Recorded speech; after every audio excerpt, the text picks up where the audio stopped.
রহমানুর রহিম। উপকারী গাছের ছাল থাকে না, তার প্রমাণ আমার সামনে দাঁড়িয়ে অর্জুন গাছ। দেখুন, সারা জীবন মানুষের উপকার করে যায়, শেষে তার জীবনটা দেখুন কত ক্ষত বিক্ষত, মানে প্রতিটি জায়গায় তার আঘাতের দাগ। এত কষ্ট সহ্য করে সে মানুষের উপকার করে যায়। এটি হচ্ছে অর্জুন গাছ। অর্জুন গাছ নিজের মানে দেহের অংশ বিলিয়ে দিয়ে মানুষের উপকার করে। এটি অত্যন্ত একটি ঔষধি গুণসম্পন্ন উপকারী উদ্ভিদ। এর আজকে উপকারের দিক এর আগে আমি অনেক বলেছি, কিন্তু গাছটির কষ্ট আপনাদেরকে দেখালাম। এটি মানে রক্ত আমাশা, ডায়াবেটিক্স, হৃদরোগ, তারপরে ত্বকের বিভিন্ন সমস্যা, অসংখ্য, এক কথায় এটিকে ছোটখাটো একটি ডাক্তার বলা হয়ে থাকে। এর উপকারী দিকের কথা আর বলবো না।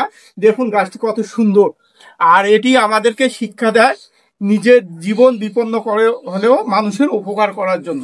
যাই হোক, আসুন আমরা একটু হলেও অর্জুন গাছের মতো হওয়ার চেষ্টা করি। আল্লাহ হাফেজ।